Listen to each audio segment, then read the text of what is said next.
భరద్వాజం కపింజలం వశిష్టాదిమునీన్ వందే పాంచరాత్ర ప్రవర్తకాన్. గోవింద గోవింద గోవింద. అస్య శ్రీ భగవతో మహాపురుషస్య విష్ణోరాజ్ఞయ ప్రవర్తమానస్య అద్య బ్రహ్మణః ద్వితీయపరార్తే శ్రీ శ్వేతవరాహకల్పే వైవస్వతమన్వంతరే అష్టావింశతమే కలియుగే ప్రథమపాదే జంబూద్వీపే భారతవర్షే భరతఖండే శకాబ్దే మేరోర్దక్షిణదిగ్భాగే కృష్ణాకావేర్యోర్మధ్యదేశే ఆదివరాహక్షేత్రే సువర్ణముఖరీ ఉత్తరదిగ్భాగే పద్మసరోవరి తీర్థసమీపే శుకపురి అగ్రహారే అస్మిన్ ఆలయే వర్తమానే వ్యవహారిక చాంద్రమానేన ప్రభవాదిష్టిస్త్రీ విజయాభ్యుదే నామ సంవత్సరానామధ్యే మంగళకరశోభకృతనామ సంవత్సరే ఉత్తరాయణే శిశిర ఋతౌ ఫాల్గుణమాసే శుక్లపక్షే చవిత్యాం శుభదితౌ వాసరాహాం లక్ష్మీవాసరయుక్తాయాం అపభరణీ నక్షత్రయుక్తాయాం శ్రీవిష్ణుయోగ శ్రీవిష్ణుకరణ శుభయోగ శుభకరణ ఏవం గుణ విశేషణ విశిష్టాయాం అస్యాం శుభదితౌ శ్రీ భగవదాజ్ఞయా భగవత్ప్రీత్యర్థం శ్రీమన్నారాయణ ప్రీత్యర్థం అస్య దేవదేవస్య భగవతో వాసుదేవస్య శ్రియప్పదే పురుషోత్తమస్య అగణితానేక కళ్యాణ గుణగణైకతానస్య అపారకారుణ్య సౌశీల్య సౌహార్త సౌందర్య వాత్సల్య ఐశ్వర్య మహోదదే జగత్రక్షణార్థం అవతీర్ణస్య శ్రీ శ్రీనివాసస్వామినః దివ్యమహిష్యాః జగత్కారణభూతాయాః శ్రీ పద్మావతీనాయక్యాః ప్రీత్యర్థం రాజరాష్ట్రాభివృద్ధ్యర్థం లోకక్షేమాభివృద్ధ్యర్థం విశేషతః యజమానస్య గోత్రోద్భవస్య. అందరూ మీ యొక్క గోత్రము, మీ పేరు, మీ భార్య పేరు, పిల్లల పేర్లు అంతా ఒకసారి స్మరించుకోండి, సంకల్పం చేసుకోండి. எல்லாரும் உங்கள் பேர் நட்சத்திரம் கோத்திரம் உங்கள் ஆற்றுல இருக்கிறவா பேர் எல்லாமே स्मरण பண்ணிக்கோங்க. आपका गोत्र नाम स्मरण कीजिए, घरवाली के नाम और सब बच्चों का नाम भी स्मरण कीजिए, संकल्प कीजिए. ममा जपंडी, ममा बोलिए. ममा क्षेम स्थैर्य धैर्य वीर्य विजय अभय आयु आरोग्य ऐश्वर्य अभिवृद्ध्यर्थम धर्म अर्थ काम मोक्ष चतुर्विध फल पुरुषार्थ सिद्ध्यर्थम धन कनक वस्तु वाहन अभिवृद्ध्यर्थम महालक्ष्म्याः परिपूर्ण कृपा कटाक्ष सिद्ध्यर्थम प्राप्तित लक्ष्मी चिरकाल संरक्षणार्थम अप्राप्तित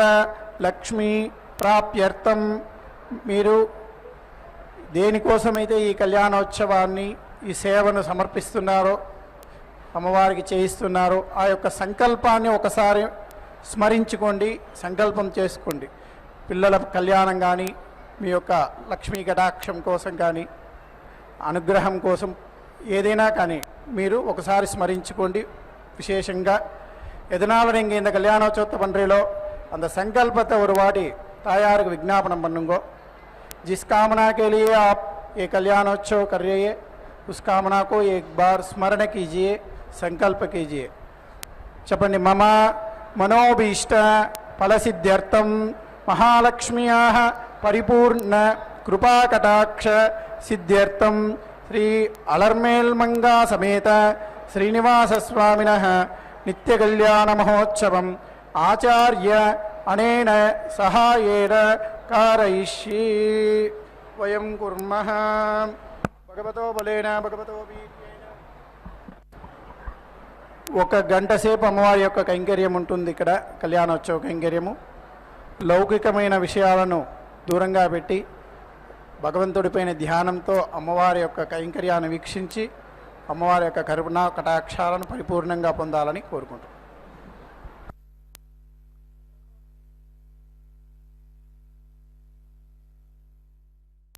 పద్మద్వయాభయవరోద్యత పద్మహస్తాం ಉದ್ಯರ್ಚತಾರ್ಕಸದೃಶೀಂ ಪರಮಾಂಕಸಂಸ್ಥಾಂ ಧ್ಯಾಯೇದ್ವಿಧೀಶನುತಪಾದಯುಗಾಂ ಜನಿತ್ರೀಂ. ಹರೇ ಶ್ರೀನಿವಾಸ. ನಮಃ ಪದ್ಮಾವತ್ಯೈ. ಪದ್ಮಾವತಿ ಅಮ್ಮನವರ ಕಲ್ಯಾಣ ಮಹೋತ್ಸವ ಕಾರ್ಯಕ್ರಮ ಅತ್ಯಂತ ವೈಭವದಿಂದ ಪಾಂಚರಾತ್ರ ಆಗಮುಕ್ತ ಪ್ರಕಾರವಾಗಿ ಆರಂಭಗೊಂಡಿದೆ. ಆರಂಭದಲ್ಲಿ ಅರ್ಚಕ ವರೇಣ್ಯರು ಎಲ್ಲ ಭಕ್ತರಿಂದ ಸಂಕಲ್ಪವನ್ನು ಮಾಡಿಸಿದ್ದಾರೆ. ಮಾಡಿಸಿದ ನಂತರ ತಾಯಿ ಪದ್ಮಾವತಿ ಅಮ್ಮನವರ ಶ್ರೀನಿವಾಸ ದೇವರ ಕಲ್ಯಾಣ ಮಹೋತ್ಸವ ಕಾರ್ಯಕ್ರಮವನ್ನು ಅತ್ಯಂತ ಶ್ರದ್ಧೆಯಿಂದ ಭಕ್ತಿಯಿಂದ ಪೂರ್ಣ ಮಾಡಲಿಕ್ಕಾಗಿ ಶುದ್ಧಿ ಪುಣ್ಯಾಹವಾಚನೆ ಅನ್ನುವಂತಹ ಕಾರ್ಯಕ್ರಮವನ್ನು ಆರಂಭಿಸ್ತಾ ಇದ್ದಾರೆ. ಅದರಲ್ಲಿಯೂ ಕೂಡ ನಿರ್ವಿಘ್ನ ಪರಿಸಮಾಪ್ತಿಗಾಗಿ ವಿನಾಯಕನ ಪೂಜೆಯ ಪರ್ಯಾಯವಾಗಿ ವಿಶ್ವಕ್ಸೇನನ ಆರಾಧನೆಯನ್ನು ಮಾಡತಕ್ಕಂತಹದ್ದು. ಆರಾಧನೆಯನ್ನು ಮಾಡಿ ಬಹಳ ಭಕ್ತಿಯಿಂದ ಶ್ರದ್ಧೆಯಿಂದ ಆ ತಾಯಿಯ ಹಾಗೂ ಶ್ರೀನಿವಾಸ ದೇವರ ಕಲ್ಯಾಣ ಮಹೋತ್ಸವ ಕಾರ್ಯಕ್ರಮವನ್ನು ಪಾಂಚರಾತ್ರ ಆಗಮ ಹೇಳಿದ ವಿಧಿವಿಧಾನಗಳನ್ನು ಅನುಸರಿಸುತ್ತಾ ನಡೆಸಿಕೊಡುತ್ತಾರೆ. ಈಗ ಶುದ್ಧಿ ಪುಣ್ಯಾಹ ವಾಚನ ಕಾರ್ಯಕ್ರಮ ಆರಂಭವಾಗ್ತಾ ಇದೆ. ಸ್ಥಳ ಶುದ್ಧಿಗಾಗಿ, ವಾತಾವರಣ ಶುದ್ಧಿಗಾಗಿ, ದ್ರವ್ಯ ಶುದ್ಧಿಗಾಗಿ, ಆತ್ಮಶುದ್ಧಿಗಾಗಿ ನಡೆಸುವಂತಹ ಕಾರ್ಯಕ್ರಮ ಇದಾಗಿದೆ. ಶುದ್ಧಿ ಪುಣ್ಯಾಹ ವಾಚನೆಯ ನಂತರ ಸ್ವಾಮಿಯ ಬಲಗೈಗೆ ಕಂಕಣ ಧಾರಣೆ, ತಾಯಿ ಪದ್ಮಾವತಿ ಅಮ್ಮನವರ ಎಡಗೈಗೂ ಕೂಡ ಕಂಕಣ ಧಾರಣೆ ಕಾರ್ಯಕ್ರಮ ಇರುತ್ತದೆ. ಶ್ರೀನಿವಾಸ ದೇವರಿಗೆ ಯಜ್ಞೋಪವೀತವನ್ನು ಸಮರ್ಪಣೆ ಮಾಡಿ ನಂತರ ಕನ್ಯಾದಾನ ಅನ್ನುವ ಕೈಂಕರ್ಯವನ್ನು ನಾವು ನೋಡ್ತೇವೆ. ಸ್ವಾಮಿಗೂ ಹಾಗೂ ತಾಯಿ ಪದ್ಮಾವತಿ ಅಮ್ಮನವರಿಗೂ ಸೇರುವಂತೆ ಉದ್ದವಾದಂತಹ ಪುಷ್ಪಮಾಲೆಯನ್ನು ಸಮರ್ಪಣೆ ಮಾಡಿ ಮಧ್ಯದಲ್ಲಿ ತೆಂಗಿನಕಾಯಿಯನ್ನು ಇರಿಸಿ ಕೈಯಲ್ಲಿ ಮಂತ್ರಾಕ್ಷತೆಯನ್ನು ಹಿಡಿದು ಮಂತ್ರಗಳನ್ನು ಉಚ್ಚರಿಸುತ್ತಾ ನಂತರದಲ್ಲಿ ಕ್ಷೀರದಿಂದ ಅಭಿಷೇಕವನ್ನು ಆಚರಿಸಿ ಆ ಮಂತ್ರಾಕ್ಷತೆಯನ್ನು ಸ್ವಾಮಿಗೆ ಅರ್ಪಿಸಿ ಅದಾದ ನಂತರ ಆ ಪುಷ್ಪಮಾಲೆಯನ್ನು ತಾಯಿಯ ಸಿಂಹಾಸನಕ್ಕೆ ಅರ್ಪಿಸುವಂತಹದ್ದು. ಹೀಗೆ ಅತ್ಯಂತ ಭಕ್ತಿಯಿಂದ ಶ್ರದ್ಧೆಯಿಂದ ಕನ್ಯಾದಾನ ಅನ್ನುವ ಕೈಂಕರ್ಯವನ್ನು ಕೂಡ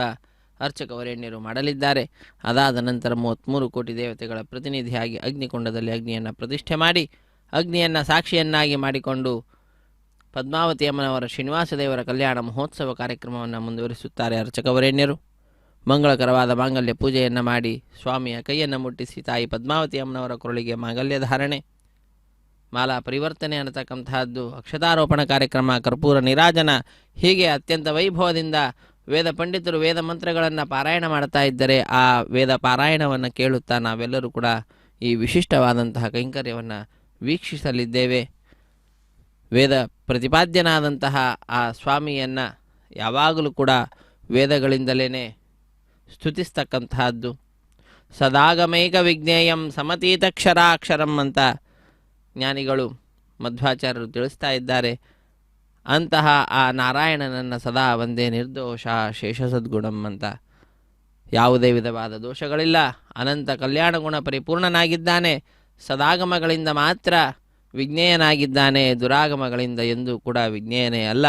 ಅಂತಹ ಆ ಸ್ವಾಮಿ ಶ್ರೀ ಶ್ರೀನಿವಾಸ ದೇವರು, ಅಂತಹ ಶ್ರೀನಿವಾಸ ದೇವರ ಸೇವೆಯಲ್ಲಿ ತಾಯಿ ಪದ್ಮಾವತಿ ಅಮ್ಮನವರು ಸರ್ವದಾ ತಮ್ಮನ್ನು ತಾವು ತೊಡಗಿಸಿಕೊಂಡಿರುತ್ತಾರೆ. ಸಕಲ ವೇದಗಳ ಆಗಮಗಳ ಅಭಿಮಾನಿನಿಯಾಗಿ ಲೋಕದಲ್ಲಿ ಪ್ರಸಿದ್ಧಿಯನ್ನು ಪಡೆದಂತಹ ತಾಯಿ ತನ್ನ ಈ ಕಲ್ಯಾಣ ಮಹೋತ್ಸವ ಕಾರ್ಯಕ್ರಮದಲ್ಲಿ ವಿಶೇಷವಾಗಿ ವೇದ ಪಂಡಿತರು ವೇದ ಪಾರಾಯಣವನ್ನು ಮಾಡ್ತಾ ಇದ್ದರೆ ಆ ವೇದಗಳನ್ನು ಕೇಳುತ್ತಾ ಆ ವೇದಗಳ ಒಂದೊಂದು ಸ್ವರಗಳಲ್ಲಿಯೂ ಕೂಡ ಸ್ವಾಮಿಯ ಅನಂತ ಕಲ್ಯಾಣ ಗುಣ ಪರಿಪೂರ್ಣತ್ವವನ್ನು ತಿಳಿದುಕೊಳ್ಳುತ್ತಾ ಲೋಕಕ್ಕೆ ಆ ಅವಕಾಶವನ್ನು ಕಲ್ಪಿಸಿಕೊಡ್ತಾ ಇರುವಂತಹದ್ದು. ಅವರವರ ಯೋಗ್ಯತೆಗೆ ತಕ್ಕಂತೆ ಅವರವರು ಆ ಅನುಭವವನ್ನು ಪಡೆಯತಕ್ಕಂಥವರಾಗ್ತಾರೆ. ಆ ವೇದ ಮಂತ್ರಗಳನ್ನು ಕೇಳುತ್ತಾ ನಾವೆಲ್ಲರೂ ಕೂಡ ಧನ್ಯರಾಗೋಣ. ತಾಯಿ ಪದ್ಮಾವತಿ ಅಮ್ಮನವರ ಶ್ರೀನಿವಾಸ ದೇವರ ಕಲ್ಯಾಣ ಮಹೋತ್ಸವ ಕಾರ್ಯಕ್ರಮವನ್ನು ವೀಕ್ಷಿಸಿ ಕೃತಾರ್ಥರಾಗೋಣ. ಇಂತಹ ಭಾಗ್ಯ ಶ್ರೀ ವೆಂಕಟೇಶ್ವರ ಭಕ್ತಿ ವಾಹಿನಿಯವರು ನಮ್ಮೆಲ್ಲರಿಗೆ ಕಲ್ಪಿಸಿಕೊಟ್ಟಿದ್ದಾರೆ. ನಾವೆಲ್ಲರೂ ಕೂಡ ಬಂಧು ಬಾಂಧವರು ಮಿತ್ರರು ಎಲ್ಲರಿಂದ ಕೂಡಿದಂಥವರಾಗಿ ಬಹಳ ಶ್ರದ್ಧೆಯಿಂದ ವಿಶ್ವಾಸದಿಂದ ಕಾರ್ಯಕ್ರಮದಲ್ಲಿ ಪಾಲ್ಗೊಂಡು ಧನ್ಯರಾಗೋಣ. ತಾಯೇ ನಿನ್ನ ಪದತೋಯಜ ಕೆರಗುವೆ ಮಾಯಾದೇವಿ ಹರಿಕಾಯ ನಿವಾಸಿನಿ ಬುದ್ಧಿಯ ಪ್ರೇರಿಸೆ ಪ್ರದ್ಯುಮ್ನ ಸತಿ ಕರ್ದಮ ಜಾಲೆಯೇ ಭದ್ರ ಶರೀರೆ ಎಂಬುದಾಗಿ ಆ ತಾಯಿಯನ್ನು ನಾವೆಲ್ಲರೂ ಪ್ರಾರ್ಥಿಸೋಣ. ಹೊಸ ಕಣ್ಣು ಎನಗೆ ಹಚ್ಚಲಿಬೇಕು ಜಗದಂಬ ವಸುದೇವ ಸುತನ ಕಾಂಬುದಕ್ಕೆ, ಆ ಭಗವಂತನನ್ನು ತಿಳಿದುಕೊಳ್ಳಲಿಕ್ಕಾಗಿ ನನಗೆ ಜ್ಞಾನದ ಕಣ್ಣು ಬೇಕು, ಜ್ಞಾನವೆಂಬ ಕಣ್ಣು ಬೇಕು. ಆ ಜ್ಞಾನವನ್ನು ನೀಡಿ ನಮ್ಮನ್ನು ಉದ್ಧರಿಸು ಹೇ ತಾಯಿ ಪದ್ಮಾವತಿ ಎಂಬುದಾಗಿ ಆ ಪದ್ಮಪ್ರಿಯಳಾದಂತಹ ಪದ್ಮಾವತಿಯನ್ನು ನಾವೆಲ್ಲರೂ ಕೂಡ ಪ್ರಾರ್ಥಿಸೋಣ. ಸರಸಿಜ ನಿಲಯೇ ಸರೋಜ ಹಸ್ತೆ ಧವಲತರಾಂಶುಕ ಗಂಧ ಮಾಲ್ಯ ಶೋಭೆ ಭಗವತಿ ಹರಿವಲ್ಲಭೆ ಮನೋಜ್ಞೆ ತ್ರಿಭುವನ ಭೂತಿಕರಿ ಪ್ರಸೀದ ಮಹ್ಯಂ. ಮೂರು ಲೋಕಕ್ಕೂ ಕೂಡ ಐಶ್ವರ್ಯವನ್ನು ನೀಡತಕ್ಕಂತಹ ಮಹಾದೇವಿ, ನನ್ನಲ್ಲಿ ಅನುಗ್ರಹೋನ್ಮುಖಳಾಗು, ನನ್ನನ್ನು ಉದ್ಧರಿಸು, ಜ್ಞಾನ ಭಕ್ತಿ ವೈರಾಗ್ಯವನ್ನು ನೀಡಿ ನನ್ನನ್ನು ಕೃತಾರ್ಥರನ್ನಾಗಿ ಮಾಡು ಎಂಬುದಾಗಿ ಪ್ರಾರ್ಥಿಸುತ್ತಾ ಇದು ವೇದ ಪಾರಾಯಣವನ್ನು ಮಾಡ್ತಾ ಇದ್ದಾರೆ. ವೇದ ಪಂಡಿತರು ವೇದ ಮಂತ್ರಗಳನ್ನು ಕೇಳ್ತಾ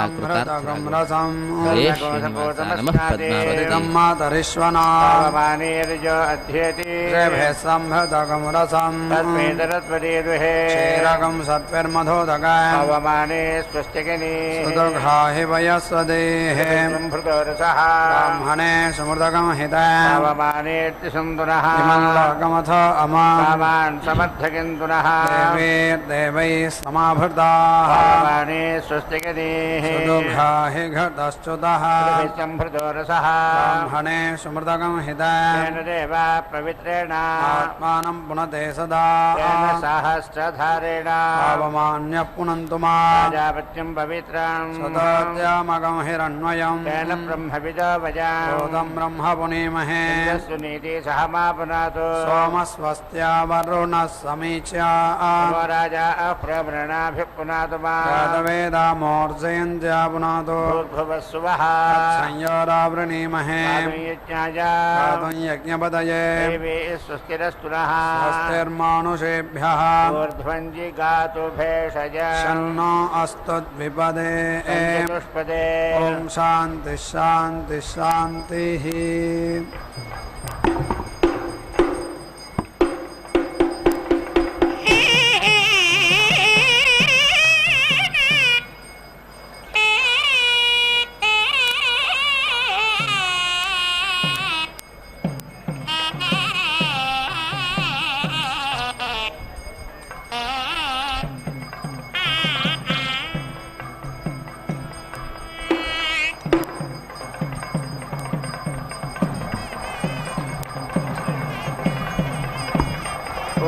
अस्मन्ने ऊर्जं पर्वते श्रियाणां वाते वज्जन्ये वरुणस्य सुष्मे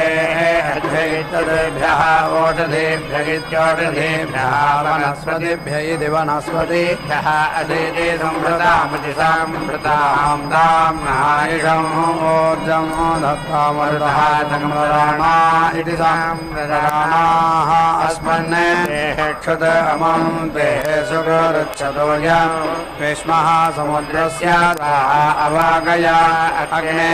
परिदिव्यामसि पावकः अस्मभ्यमित्यस्माभ्यं शिवः हिमस्य जरायुणा अग्ने परिदिव्यामसि पावकः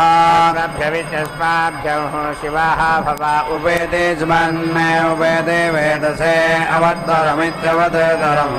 अग्ने विद्राम् अपाम् असि मण्डो गीताभिः गृहीषा इमं नायज्ञं पावकवर्णमिति पावकावर्णं शिवं हृदि पावके एति जितयन्त्या कृपाकामन्नेरुरुचे उडदाना भारुणा आतोर्वन्नेनायावन्ने एतदस्यानूरणे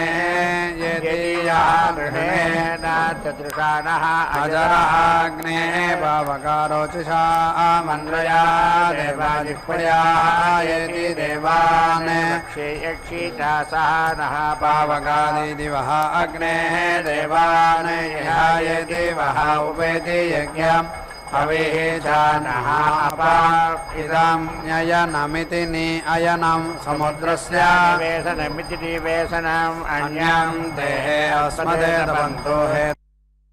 दयः पावकः अस्मभ्यमित्यस्माभ्यं शिवः भवान् नमः ते हरसे शोचिषे नमः ते अस्तु अर्चिषे अन्यं ते अस्मदे तपन्तो हे दयः पावकः अस्मभ्यमित्यस्माभ्यं शिवः भवान् नृषद इति नृषदे वट अप्सुषद इत्यप्सुषदे वट वनसद इति वनसदे वट परिषद इति परिहि सदे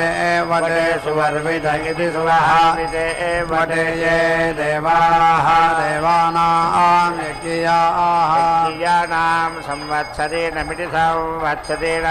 उपेति भागम् आसदे अहुता दैत्याहुता अदः हविषः यज्ञ ये अस्मिन् स्वयं जुहध्वम् मधुना कृतस्य ये देवाः देवेषु अधीति देवत्वमिति देवत्वम् आजन्ने ये ब्रह्मणः पुरयेतार इति पुरः एतारः येभ्यः नारते पवते धाम किं चनाते दिवः न पृथिव्याः अधीति सृजो प्राणदा इति प्राणादाः अपानदा इत्यपानादाः व्यानदा इति व्यानादाः चक्षुदा इति चक्षुदाः वक्षोदा इति वर्चहादाः परिबोधा इति परिवहादाः अन्यं देहे अस्मदेरबन्धो हेतयः पावकः अस्मभ्यमित्यस्माभ्यं शिवः भव अग्निः दिग्मेन शोचिषा यगुंसते विश्वमुनिति अत्रिणम् अग्निनः वगुंसते रयिं सा येना अनीकेन सुविरत्र इति सुविरत्रः अस्मे इति इष्टाः देवा मे आयजिष्ठ इत्यायजिष्ठः स्वस्ति अदब्धः गोपाकिति गोपाः उदानः परस्वा इति परः वाः अग्ने द्युमदिति द्योमदे उदारेवते यः इमा विश्वा भुवनानि जुह्वते ऋषिः होता निषदादेति निषदादा पिता आशुषेद्धा आशुषा द्रविणम् इच्छमानः परमच्छद इति परमाच्छदः वरे येति विवेशा विश्वकर्मेति विश्वमनसा यदे विहाया इति विहायाः धाता विधातेति विधाता परमा उदा सुन्द्रगिति तेषाम् इष्टानि समिति ईशा वदन्ति यत्र ऋषीनिति सप्ता ऋषीन् एकम् आहुः यानः पिता जनितायः विधातेति विधातायः नः सतः अभीयेति सत् जजानायः देवानां नामधा इति नामधाः एकः एव तं सम्प्रश्नमिति सम्प्रश्नं भुवनायन्ति अन्याते येति अयजन्ता द्रविणं समिति अस्मैः ऋषयः पूर्वे जनितारः नाधूना असोत्ता रजसः विमान इति विमाने ये भूतानि समगृह्ण्वन्निति अगृह्ण्वन् इवानि नादं विदाथायाः इदं जजान अन्यत् युष्माकम् अन्तरं भवादिनिहारेण प्रावृता च असोद्रपयित्यसोद्रपः क्षदा इत्युक्ता चरन्ति परा दिवा परायण पृथिव्या परा देवेभिः असुरैः गुहायते गर्भं प्रसवं दद्रेः यत्र देवाः समगच्छन्तेति स अगच्छन्त विश्वे एताम् इदे गर्भं प्रथमं दध्रे आपः यत्र देवाः गच्छन्तेति साम् अगच्छन्त विश्वे अजस्य नाभो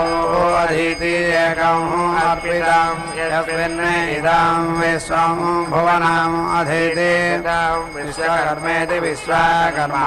हि अजनिष्ठा देवः आदीते गर्भः अभवत् द्वितीयः तृतीयः पिता जनिता ओषधीनाम् अपां गर्भं वेदे अदधाते पुरुत्रेति पुरोत्रा चक्षुषः पिता मनसा हि धीरः गतं येन इति अजनते नन्नमाने इति यदा इत अन्ताः अदृगं हन्त पूर्वे आद इति द्यावा पृथिवी इति द्यावाः पृथिवी अप्रदेशाः विश्वदश्चक्षुरिति विश्वदः चक्षुः उत विश्वतो मुख इति विश्वदः मुखः विश्वतो हस्त इति विश्वतः हस्तः उत विश्वतस्वादिति विश्वतः पादे समिति बाहुभ्यामिति बाहुभ्याः समिति पदत्रैः द्यावा पृथिवी द्यावा पृथिवी जनयन् देवः एकः किंचित् आसीत् अधिष्ठानमित्यधि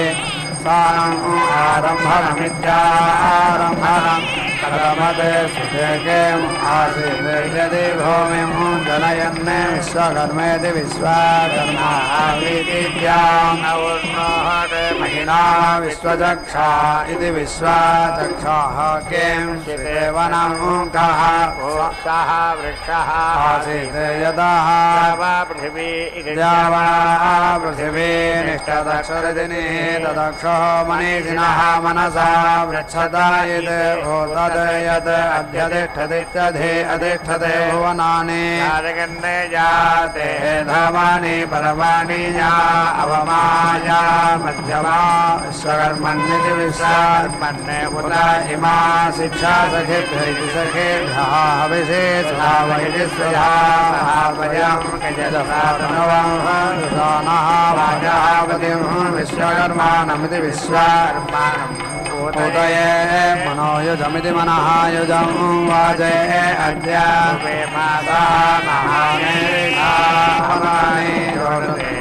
विश्वशम्भोरिति विश्वकर्मण्यति विश्वकर्मण्ये हविषा वावर्धानः स्वयं यजस्वादनुवं मुख्यन्तो अन्ये अभिधा सपत्नाः इह अस्माकं मघवेदे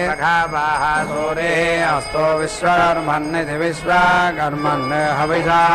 वर्धनेन त्रातारम् इन्द्रम् अरुणोः अवध्यं विषादमिति अनमन्तपूर्वेः अयम् उग्रः विहव्य इति विहव्यः यथा समुद्राय वयुनाय सिन्धूनां पतये नमः नदीनां सर्वासां भूता विश्वकर्मण इति विश्वकर्मणे विश्वा अमर्त्यं हविः उदितेनम् उत्तरामित्युतो तरां नया अग्ने घृतेन आहुतेत्याहुतारायः पोषेण समिति सुजामृतयेति प्राजया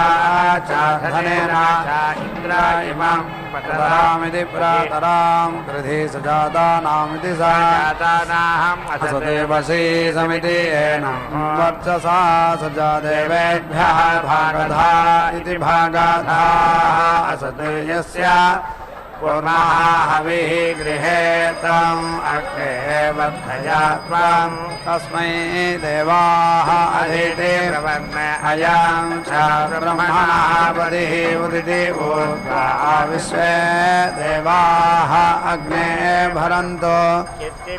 चित्तेभिः सा नः भव शिवतमैति शिवतमः सुप्रतीकैति सोतीकः विभावसरिति विभावसुः पञ्चादिशः देवी यज्ञम् अवन्तो देवेः अवेते अमतिं दुर्मतिमिति दुर्मतिं बाधमानाः राजा वोषे यज्ञपतिमिति यज्ञपतिम् भजन्ते ऋचा भजन्ते राजा वोषे अधीते यज्ञः अस्सात् समिद्ध इति संयुद्धेः अग्नौ अधीते महानः सपत्र इत्युक्तः हेद्यः गृहीतः तप्तं घर्मम् परिगृह्येति परिगृह्य यजन्ता ऊर्जायते यज्ञम् असमन्ता देवाः दैव्याय धत्रे दोष्ट्रे देवश्रीरिति देवश्रीः श्रीमणा इति श्रीमणाः सतपया इति सतपयाः परिगृह्येति परिगृह्य देवाः यज्ञम् आयन्ने सूर्यरश्मिरिति सूर्यरश्मिः हरिकेश इति हरिकेशः पुरस्ताते सविता ज्योतिः उदिते अयाने अजस्रं तस्य दोषा प्रसवमिति प्रसवं याति देवाः सम्पश्यन्निति पश्यन्ने विश्वा भुवनानि गोपा इति गोपाः देवाः देवेभ्यः अध्वर्यन्तः स्तुहोमीता सवित्रे सविता यजध्यै तुरीयः यज्ञः यत्र हव्यम् एति ततः पावकाः आसुचयित्या शिशाः नाजुषन्ताः विमान इति विमानः एषः दिवः मध्ये आस्तेः आपप्रिवानित्यापप्रिवान् रोदसी इति अन्तरिक्षं सः विश्वाजेः अभीति जग्नेः राजेः अन्तरा पूर्वम् अपरं च केतुं वृक्षा समुद्रः अरुणः सुवर्ण इति सुवर्णः पूर्वस्य पितो यदि विवेश मध्ये दिवः निहित इति निहितः कृष्णेः अस्माभिति चक्रमे रजसः पाति अन्तौ इन्द्रं विश्वाः अविवर्धन् समुद्रव्यजसमिति समुद्रः रचितममिति रचितवं रचीनां वाजानां सत्पतिमिति सत्पतिं पतिं सुम्नहोरिति सुम्नाहो यज्ञः देवान् येति च वक्षते यक्षते अग्निः देवः देवान् येति च वक्षते प्रसवेनेति प्रसवेन उद्ग्राभेणेत्युतो ग्राभेण उदिते अथ सपत्नान् इन्द्रः मे निग्राभेणेति निग्राभेण अधरान् अकः उद्ग्राभमित्युद्ग्राभं च निग्राभमिति निग्राभं च ब्रह्मा देवाः अविवर्धन् अथ सपत्नान् इन्द्राग्नि इति इन्द्रा मे विशोचीनान् वीति अस्यताम् आसुः शिशानः वृषभः नायुग्मः गणः शोभनः दर्शनीनां सङ्क्रन्दन इति सङ्क्रन्दनः अनिमिष इत्यनिमिषः एकवीर इत्येकः शतं सेनाः अजयते साकम् इन्द्रः सङ्क्रन्दनेनेति सङ्क्रन्दनेन अनिमिषेनेत्यनिमिषेण जिग्नुना युक्तारेणेति युक्तारेण दृश्यवनेनेति दोचवनेन धृष्णुना तद् इन्द्रेण तत् सहत्वं युधा नरः इषहस्तेनेतिषो हस्तेन वृष्णा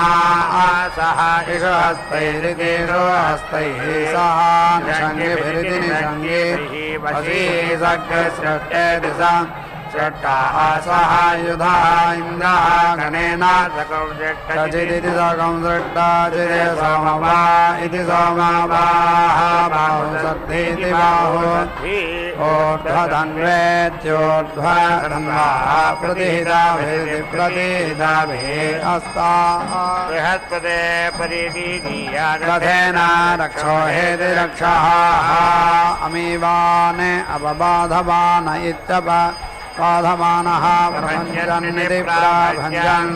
सेनाः प्रपणैति प्रपणः युधा जगन् अस्माकं येति अवितारथानां गोत्रभिदमिति गोत्रभिदं गोविदमिति गोविदं वज्रबाहुमिति वज्राहुं जयन्तम् अज्म प्रवणन्तमिति प्राणनन्दम् ओजसा इमं सजाता इति सा जाताः अन्मिति वीरयध्वम् इन्द्रं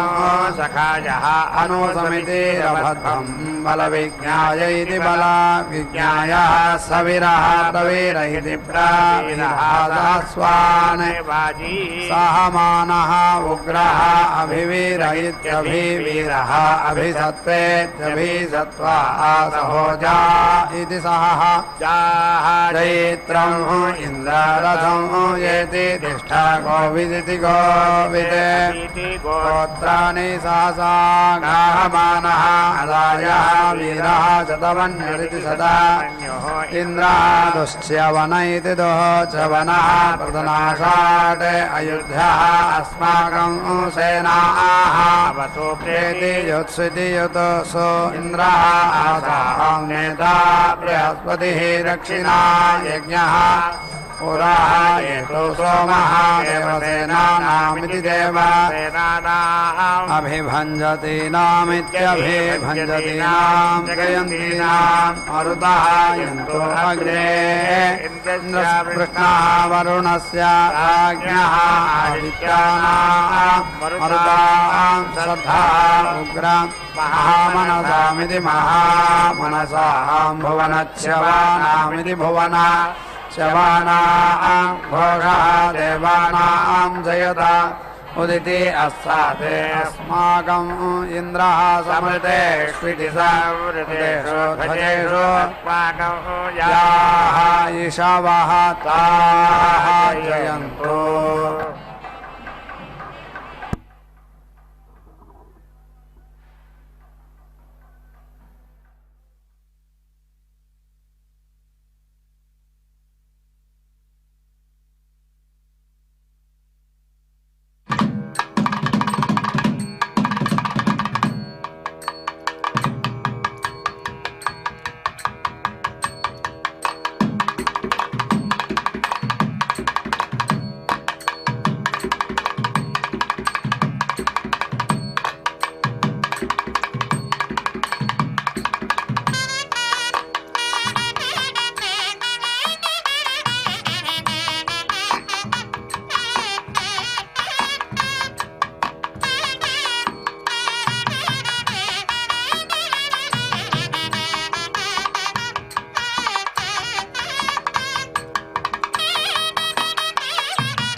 वाजिनानि उदिति रथानां जयतां येतो घोषः उपाप्रेति इता जयता नरः शिराः वः सन्तो हवः इन्द्रः वः शर्मा यच्छतो अनाधृष्या इत्यनाधृष्याः यथा असदा अवेति सृष्टा परेति पदा सरव्ये ब्रह्म संसितेति ब्रह्मा गच्छ अमित्रान् प्रेति विषमा येषाङ्कं चन उदिति शिशः मन्मानीतेः मर्मभिरिति मन्माभिः चादयामि सोमः त्वाः राजा अमृतेनाभीति वस्ताः मुरोरियः वरिवहातेः अस्तु जयन्ताम् त्वाम् अन्विते मदन्तो देवाः यत्र बाणाः सम्पतन्तीति सम्पतन्ति कुमाराः विशिखा इति विशिखाः इव इन्द्रः नः तत्र वृत्रहेति वृत्राः विश्वाहेति विश्वाः शर्मा यच्छतु वाचीम् अन्विते प्रतिशमिति प्रादिशं प्रेति विद्वान् अग्नेः अग्नेः पुरो अग्निरिति पुरः अग्निः भव इह विश्वाः आशाः ध्यानः वीति भाहि ऊर्जं द्विपद इति द्विपदे चतुःपदे क्रमद्वयम् अग्निना नागं हस्तेषु बिभ्रतः दिवः पृष्ठं सुवः गत्वा मिश्राः देवेभिः आध्वं पृथिव्याः अहम् उदिति अन्तरिक्षं येति अरोहम् अन्तरिक्षात् दिवं येति अरोहम् दिवः नागस्य पृष्ठात् सुवः ज्योतिः अगाम् सुवः यन्तः न अवेति ईक्षन्ते येति द्यां रोहन्ति रोदसी इति यज्ञं ये विश्वतो धारमिति विश्वतः धारं सुविद्वागुं सैति सुविद्वागुं सहाविते निर इति वीते निरे अग्ने प्रेति इहि प्रथमः देवयतामिति देवायतां चक्षुः देवानाम् उतामर्त्यानाम् यक्षमाणाः भृगोभिरिति भृगोभिः सजोषा इति सजोषाः सुवः यन्तो यजमानाः स्वस्ति नक्तोषासाः समनसेति समनसाः विरूपे इति विरूपे धापयेते इति शिशुं एकं समीचि इति क्षामा रुक्मः अन्तः विति भाति देवाः अग्निं धारयन् द्रविणोदा इति द्रविणः दाः अग्ने सहस्राक्षेति सहस्राक्षासमूर्धन्निति शतमूर्धन् शतं ते प्राणा इति प्राणाः सहस्रम् अपाना इत्यपा अनाहासं सहस्रस्य रायः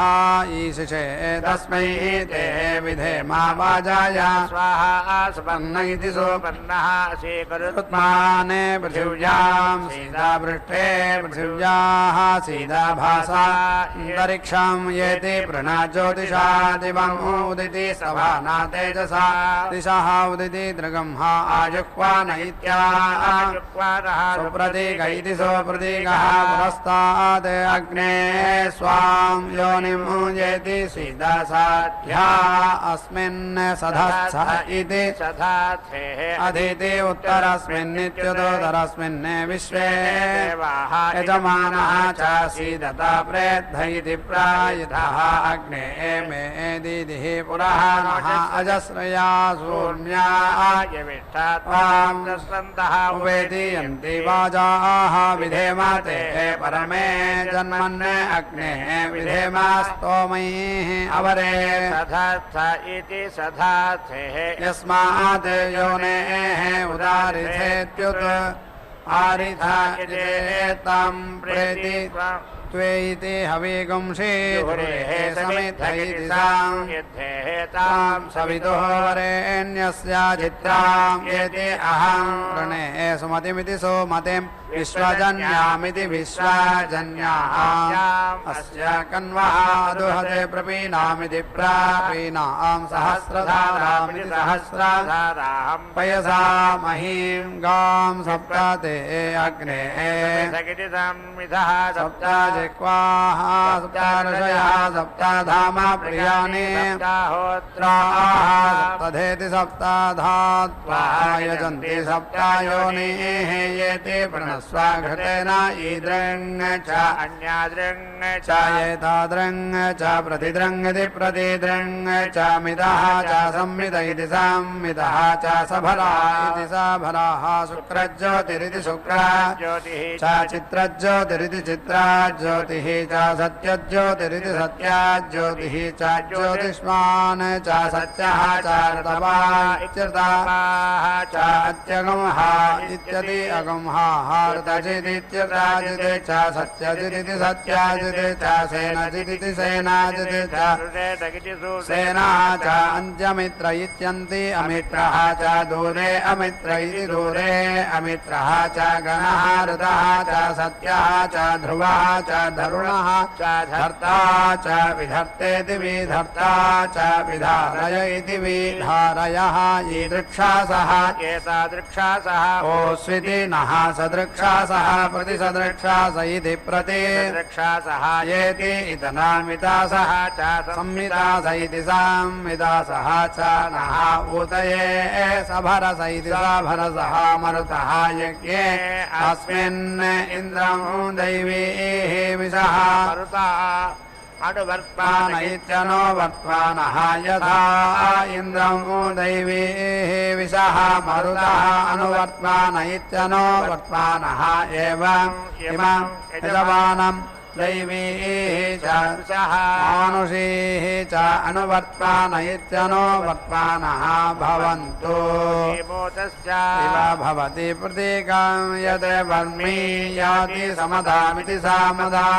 उपस्स इत्युपास्ये अनाविद्धये तनाविद्धया तनुवा जया त्वां सः त्वा वर्मणः धन्वनागाः धन्वना आजिं जये मा धन्वना तीव्राः समद इति सामदः जये मा धनुः शत्रोः धन्वना सर्वाः प्रदिश इति प्रादिशः जये मा वक्ष्यन्ति येति गणीगन्ति कर्णं प्रियं सखायं परिहस्वजानेति परिहस्वजाना योषा इव सिंहे विततेति वितता अदिति धन्वन्ने इयं समने पारयन्ति ते इति आचरन्ति इत्याचरन्ति समना इव योषा माता इव पुत्रं बिभृतामुपस्थयित्युपास्ये अवेति शत्रून् विद्यतां संविधाने इति संविधाने आप्ति इति इमे इति विस्फुरन्ति इति विस्फुरन्ति अमित्रान् पिता बहुः अस्य पुत्रः जिश्चार्णोति समना अवगत्येत्यवागत्य इषुधिरिति शोधि सङ्गाः पृतनाः च सर्वाः पृष्ठे निनद्धैति निनद्धः जगति प्रसोदैति प्रासोदः रथे तिष्ठन् नयति वाजिनः पुरः यत्र यत्रेति यत्र कामयते सुषारथिरिति सोसारथिः महिमानं पनायत मनः पश्चात् अन्विति यच्छन्ति रश्मयः तीव्रान् घोषान् कृण्वते वृषभानय इति पानयः अश्वाहारथेभिः सह वाजयन्तः वक्रामन्त इत्यपाक्रामन्तः प्रपदैर्दिप्रादैः अमित्रान् क्षिणन्ति शत्रून् अनपाव्ययन्तः हविः अस्य नाम यत्र आयुधं निहितमिति निहितम् अस्य वर्म रथमुपेति शक्तं मा विश्वाहेति विश्वाः वयं सुमनस्य माना इति सोमनस्य मानाः स्वादुषकं सद इति स्वादो पितरः वयोधा वयोधाः शक्तिवन्त इति शक्तिवन्तः गभीराः चित्रसेना इति चित्रसेनाः इषुबला इति इषुबलाः अमृद्धाः वीरा इति शतः वीराः पुरवः व्रातसाः इति व्राता ब्राह्मणा सह पितरः सौम्या सह शिवे इति नः द्यावा पृथिवी इति द्यावा पृथिवी अनेहसा नः पातु दुरितादितिदुः इदा ते ऋता वृथा इत्यर्था वृथा रक्षा मागिः नः अघसकं स इत्यघासकं सह ईशता सुपन्नमिति सोपन्नौ पस्ते मृगः अस्याः दन्तः गोभिः सन्नद्धेति सन्नद्धा पतति प्रसूतेति प्रसूताः यत्र नरः इति विधि च द्रवन्ति तत्र अस्मभ्यमित्यस्माभ्यम् इषवः शर्मायुगं जन्मे रुचिते परीते नः अस्मा भवतु नः तनोः श्रोमः अदिति ब्रवीतु नः अदितिः शर्मा यच्छतो येति जङ्घन्ति सानो येषां जघनाने उपेति अश्वाजनीत्यश्व अजनी प्रचेतस इति प्राचेतसः अश्वाने समश्रिति समदसो भोगैः परीति येति बाहुं परिबाधमान इति परिबाधमानः हस्ताग्नः विश्वा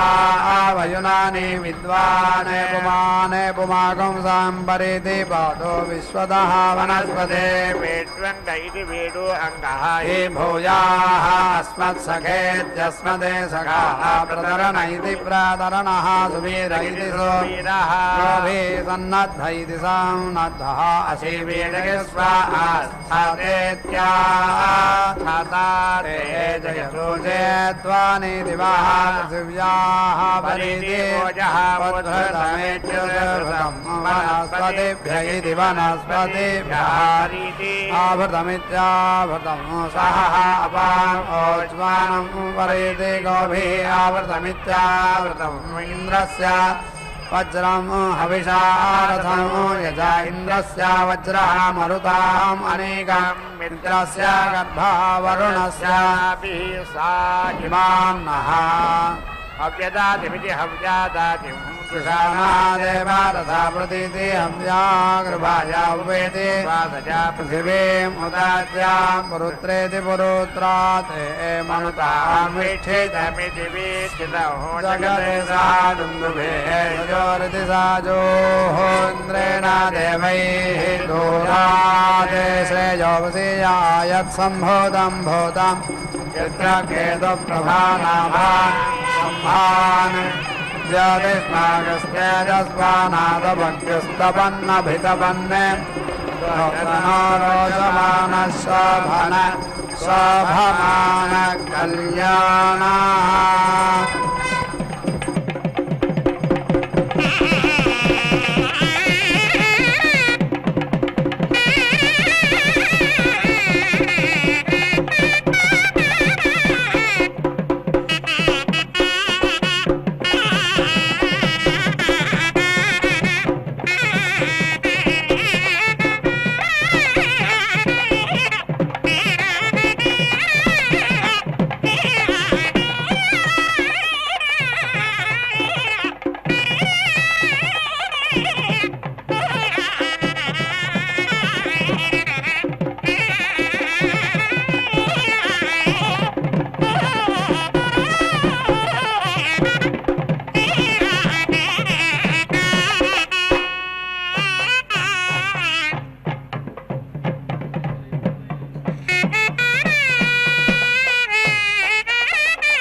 येति कृञ्जया बलं वोजहानायेति धानिरिति तनिहि दुरितेति दुहोयिता बाधमानः अपेति प्रोत्सादुन्दुभे दुच्छुनान् इतः इन्द्रस्य मुष्टिः असि वेदकस्व एति अमोह अजा प्रत्यावर्तयेति प्रति आवर्तय इमाः केतुमदिति केतुमदे दुन्दुभिः वावदीति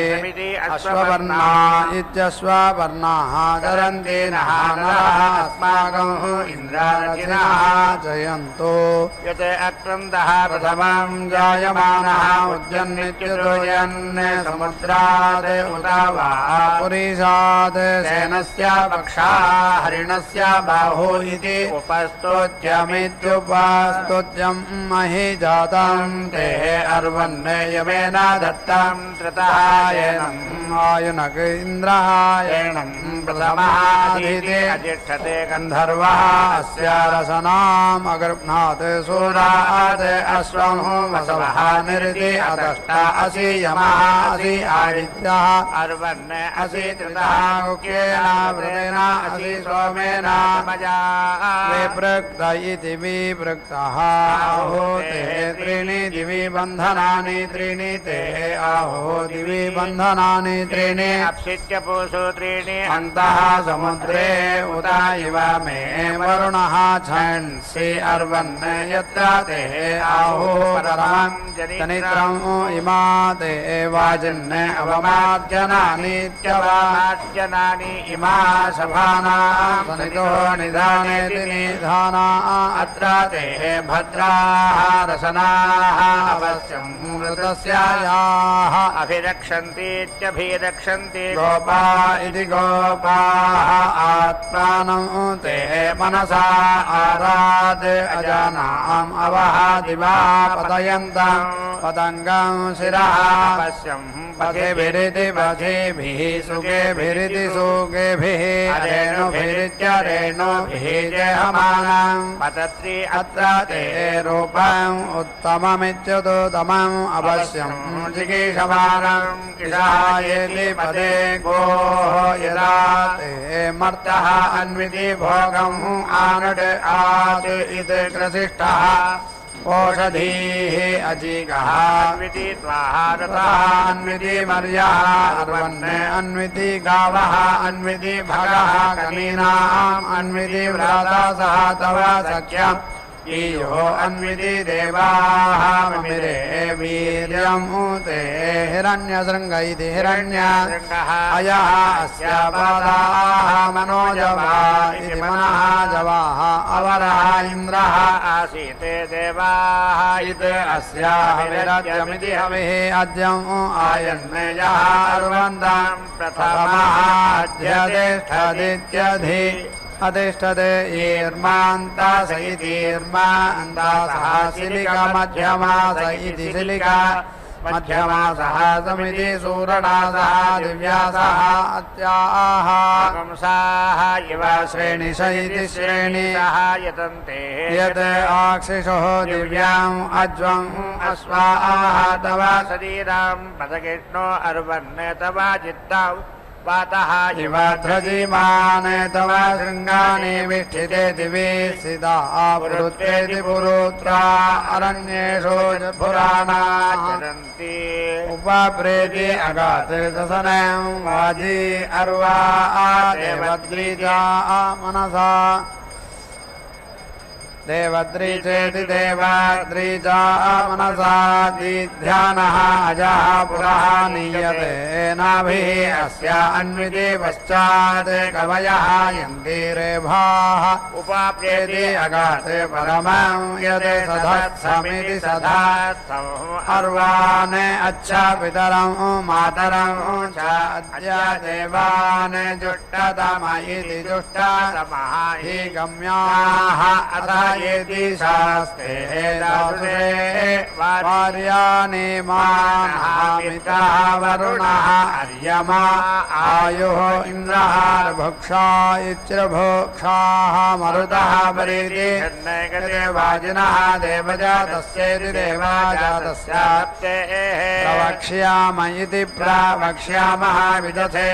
वीर्यानीयते निर्निजेति निहीर्यारेक्णसा प्रावृतस्य राते गृहीतां मुखतः नयन्ति सुप्राङ्गितिषु अजः मेम्यते विश्वरूप इति विश्वरूपः इन्द्रापोष्णो हृदि इन्द्रापोष्णो प्रियम् अपीति येति पाधः एषः छागः पुरः अश्वेना वाजिना पोष्णः भागः रीयते विश्वदेव्य इति विश्वदेव्यः अभिप्रियमित्यभिप्रियम् यत् पुरोडासम् अर्वता त्वष्टा आयिते जिन्वति यत् हविष्यम् ऋतुष इत्यतोषः मानुषाः वरिति अश्वम् नयन्ति अत्र पोष्णः प्रथमः भागः येति यज्ञम् देवेभ्यः प्रतिवेदयन्निति प्रतिवेदयन् अजः होता अध्वर्युः आवया इत्यावयाः अग्निमिन्ध इत्यग्नि ग्राभ इति ग्राभः उत सग्स्तासु विप्र इति सो विप्रः तेन यज्ञेन स्वरङ्कृतेनेतिषु अरङ्कृतेन स्विष्टेनेति सो इष्टेन क्षणाः येति पुनर्भवस्का इति युगरस्काः उत ये युपवाः इति वाहाः च शालं ये अश्वयूपायेत्यश्वक्षदीये च अर्वते वचनं संभरन्तीति संभरन्ति उतो